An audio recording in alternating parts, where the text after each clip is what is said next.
আকাশপথে ভ্রমণ, cigarette, LPG, পোশাক, রেস্তোরাঁর খাবারসহ একাধিক পণ্য ও সেবায় মূল্য সংযোজন কর বা ভ্যাট বাড়ানোর পরিকল্পনা নিয়েছে সরকার। এতে ২ অঙ্ক ছাড়ানো মূল্যস্ফীতি আরও তীব্র হওয়ার আশঙ্কা তৈরি হয়েছে। পণ্য ও সেবার ওপর ভ্যাট বাড়ানোর উদ্যোগে ক্ষুব্ধ ব্যবসায়ীরা।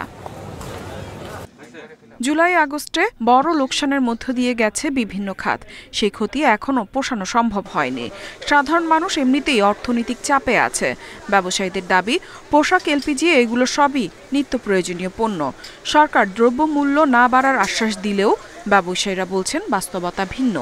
ব্যবসা টিকিয়ে রাখতে ভ্যাট না বাড়ানোর আহ্বান তাদের। অস্থিতিশীল রাজনৈতিক পরিবেশ এবং চারপাশে আসলে নানান ধরনের চাপের মধ্যে রাষ্ট্র যেরকম আছে ঠিক তেমনি ভাবে সাধারণ মানুষ সেই রকম চাপের মধ্যে আছে। এরকম একটি সময়ে এইরকম একটি সিদ্ধান্ত আমাদেরকে আসলে বিস্মিত করেছে। এই সরকারের আমলেও এই যে সবাই এইভাবে কাজ করছে, কোনো পরিবর্তন তো আমরা দেখতে পাচ্ছি না, বরং আরো খারাপ হচ্ছে। লাভ কি? আমরা আজকে রাতে বসতেছি, রেস্তোরাঁ মালিক সমিতি, মিষ্টি মালিক সমিতি, সবাই আমরা রাতে জুমে বসতেছি এবং সবার আমার কাছে বলছে যেভাবে আমাদেরকে আলোচনা চলছে, প্রয়োজনে আমরা অনির্দিষ্টকাল বন্ধে চলে যাব। অর্থনীতিবিদরা বলছেন, রাজস্ব আয় বাড়াতে এখন সরকারের কাছে বিকল্প কোনো পথ নেই। তবে শুধু কর হার না বাড়িয়ে আদায়ের ক্ষেত্র বাড়ানোর তাগিদ তাদের, না হলে মূল্যস্ফীতি আরো বাড়বে। কিভাবে ট্যাক্স নেটটা বাড়াতে পারি, প্লাস হচ্ছে এই যে টপ 10% যারা টোটাল 80% অ্যাসেটে তাদের হাতের মধ্যে আছে, তো সেটাকে আমরা কিভাবে আসলে এই রেভিনিউ তাদের কাছ থেকে কিভাবে রেভিনিউ আদায়টা আরো বাড়ানো যেতে পারে, যে ডিরেক্ট ট্যাক্সের যে ব্যাপারটা আছে। আইএমএফ এর পরামর্শে মূসক বা ভ্যাট ও সম্পূরক শুল্ক আইনে কিছু সংশোধন আনতে যাচ্ছে সরকার। এতে গুঁড়ো দুধ, ওষুধ, সিগারেট, বিমানের টিকিট সহ ৬৫ ধরনের পণ্য ও সেবায় বাড়তি ভ্যাট আরোপ হতে পারে। ইফাতারা, ইন্ডিপেন্ডেন্ট নিউজ। এ বিষয়ে বিস্তারিত আলোচনা করতে আমাদের সঙ্গে যুক্ত হয়েছেন রেস্তোরাঁ মালিক সমিতির প্রধান উপদেষ্টা খন্দকার রুহুল আমিন। রুহুল আমিন, আপনাকে স্বাগত জানাচ্ছি অর্থনীতি সারাদিনে। আপনার কাছে শুরুতেই জানতে চাইবো, আমরা গতকালকে যে সিদ্ধান্তটি দেখলাম, বেশ কিছু সেবা এবং পণ্যের উপর ভ্যাট বসানো হচ্ছে, এই ভ্যাট বসানোর আগে আপনাদের সাথে কি কোনো আলোচনা করা হয়েছিল? আপনাকে ধন্যবাদ। অ্যাকচুয়ালি আমরা তো নিউজ দেখলাম, প্রকৃতপক্ষে আমাদের সাথে কোনো আলাপ আলোচনা করা হয়নি এবং অত্যন্ত দুঃখের বিষয় এটা, কারণ এখন তো একটা ক্রান্তিকাল চলছে এই সরকারে এবং এটা সরকার বুঝছে কিনা যে সরকারকে অস্থিতির করার জন্য, সরকারকে ফেলুর করার জন্য অনেকে অনেকভাবে হয়তো চাপ দিচ্ছে বা বুঝাচ্ছে, কিন্তু এইটা সরকারের বোঝা দরকার। এখানে আইএমএফ এর কথাটা আসছে, আইএমএফ যে জিনিসটা বলতে চাচ্ছি যে তারা তো আরোপ করতে চাবেই, কিন্তু নিজস্ব একটা স্বকীয়তা থাকবে। স্বকীয়তাটা বাণিজ্যটা কি, এই যে আমাদের রেস্টুরেন্ট এবং হোটেল যেটা আছে, এখানে যদি আপনার একটা সিঙ্গারার দাম বাড়ানো হয়, এখানে যদি সবজির দাম বাড়ানো হয়, রুটির দাম বাড়ানো হয়, তাহলে এটা এফেক্ট পড়বে। কারণ এমনিতে অস্বস্তিশীল যেটা আছে, আপনারা এখন দেখেছি যে আমরা হোটেল রেস্টুরেন্ট খোলা রাখি, দেখা যায় হঠাৎ করে কিছু লোকজন এসে তারা নানান ধরনের কথা বলে।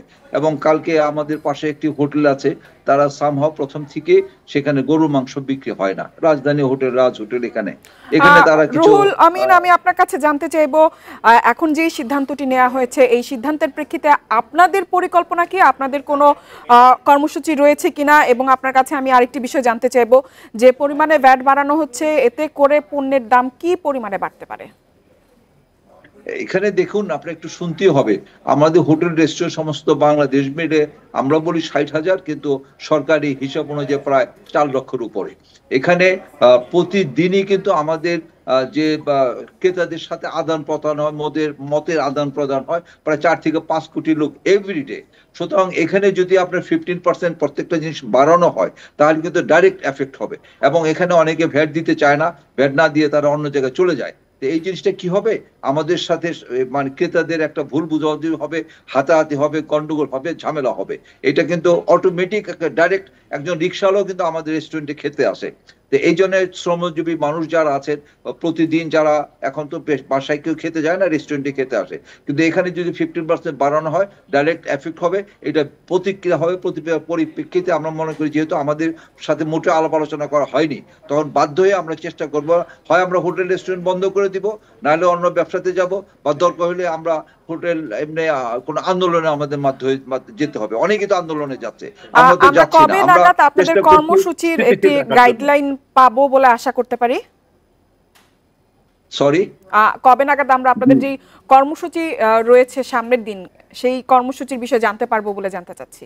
হ্যাঁ, আমাদের মহাসচিব ইমরান হাসান সাহেব উনি স্পষ্ট বলেছে যে আমরা আমাদের সাথে বসে একটা সিদ্ধান্ত নেব, এবং এই ফুড সেক্টরে আমরা যারা আছে সবাই সম্মিলিত ভাবে, দরকার হলে আমরা হোটেল রেস্টুরেন্ট বন্ধ করে দিব। কি করব, আমাদের তো বাঁচতে হবে।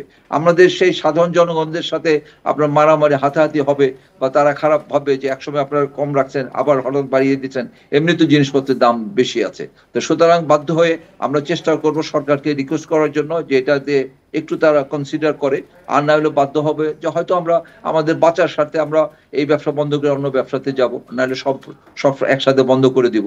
এই ধরনের কিছু আমরা করব, তবে সবাই আলাপ আলোচনার মাধ্যমে আমরা এটা করতে চাচ্ছি। খন্দকার রুহুল আমিন আমাদের সঙ্গে যোগ দেওয়ার জন্য আপনাকে ঘন কুয়াশার দাপট ঢাকা সহ দেশ জুড়ে। রাজধানীতে শুক্রবার সকাল 7টায় মৌসুমের সর্বনিম্ন তাপমাত্রা ছিল 13.6 ডিগ্রি সেলসিয়াস। হিমেল হাওয়ায় কাঁপুনি ধরিয়েছে শীত। ছুটির দিনে সড়কে চলাচল কম থাকলেও বিপন্ন শ্রমজীবী ও ছিন্নমূল মানুষ, কাবু প্রাণীকুলো। 3-4 দিন যাবত শীতের তীব্রতা আপনার ঢাকাতে অনেক বেশি, যে কারণে একটু সাধারণ মানুষের কষ্ট হচ্ছে। অনেকটাই শীত উপভোগ করতেছে, আমরা একটু অনেকটাই কষ্টে আছি।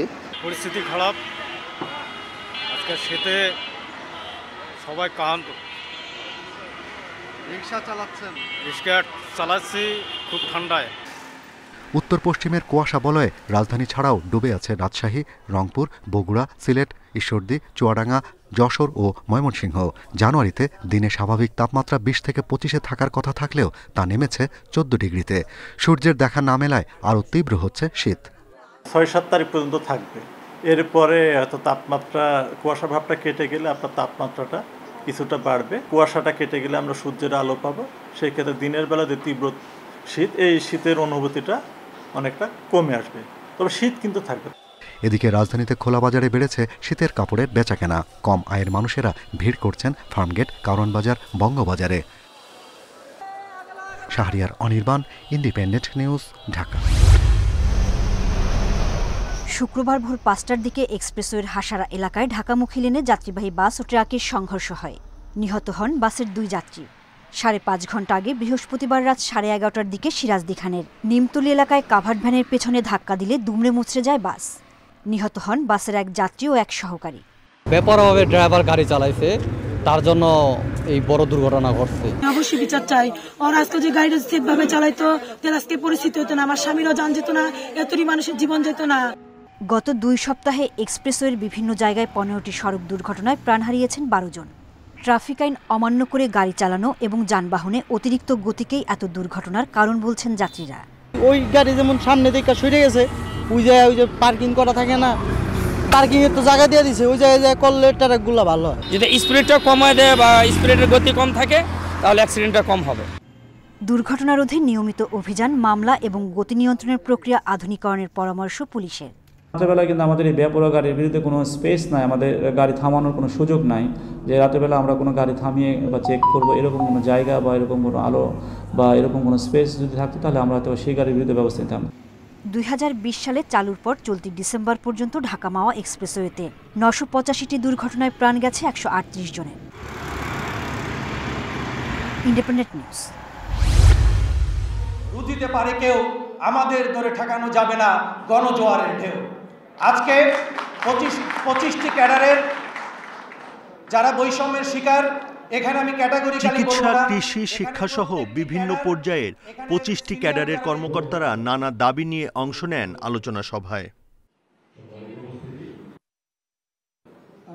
উপসচিব পদে প্রশাসন ক্যাডারের 50% কোটা রেখে অন্যান্য 25 ক্যাডারের জন্য বাকি 50% পরীক্ষার ভিত্তিতে নিয়োগকে অগ্রহণযোগ্য ও সিভিল সার্ভিস গঠনের অন্তরায় বলে মত দেন বক্তারা। এই কোটার জন্য যে আন্দোলন হয়েছে, আমরা কোনো কোটা দেশে দেখতে চাই না। আমাদের একটাই কথা, আমরা ডিএস থেকে উপরে যতগুলো আছে আমরা একটা নিরপেক্ষ অথবা পাবলিক সার্ভিস কমিশনের মাধ্যমে আমরা পরীক্ষার মাধ্যমে সমস্ত পদোন্নতিগুলো নিশ্চিত করতে চাই। আমরা সিভিল সার্ভিসের বৈষম্য নিরসন করে বাংলাদেশের বৈষম্য নিরসন করতে চাই। উচিত ছিল সেই বৈষম্য নিরসন করা, তা না করে আমার কাছে মনে হয়েছে যেন বৈষম্য আরো বাড়িয়ে দেওয়া হয়েছে। সব ক্যাডারের সমতা, ক্যাডার যার মন্ত্রণালয় তার, এসব দাবির পক্ষে যুক্তি তুলে ধরেন বক্তারা। এছাড়া জনবান্ধব ও সেবামূলক রাষ্ট্রকাঠামো তৈরির জন্য পেশাভিত্তিক মন্ত্রণালয় প্রতিষ্ঠা, উপসচিব পদে কোটা বাতিল সহ 3টি সুনির্দিষ্ট দাবিও জানানো হয় সভায়। কৃত্য পেশাভিত্তিক মন্ত্রণালয়, অর্থাৎ যে পেশার মানুষ সংশ্লিষ্ট পেশায় তাকে কাজ করতে দিতে হবে। তাহলে হবে কি যে পেশাদারিত্ব তৈরি হবে, তার জবাবদিহিতা তৈরি হবে, স্বচ্ছতা হবে এবং কাজটি পারফেক্টলি হবে। এসএসপি সিনিয়র সুপারিয়র পুল আছে, যেটা পুলের মাধ্যমে উপসচিব থেকে তদন্ত পদ যেটা মেধার ভিত্তিতে হওয়ার কথা ছিল সেটাকে আস্তে আস্তে কোটা করা হয়েছে। সেটা আমরা বলেছি যে আবার সেটাকে মেধায় ফিরিয়ে এনে এসএসপির মাধ্যমে পরীক্ষার মাধ্যমে হতে হবে। কৃষি ও স্বাস্থ্যের মতো বিশেষায়িত মন্ত্রণালয়ে অনভিজ্ঞ কর্মকর্তাদের নিয়োগ না দেওয়ার আহ্বানও জানান পরিষদের নেতারা। Buddhadeb Kundu, independent News, Dhaka.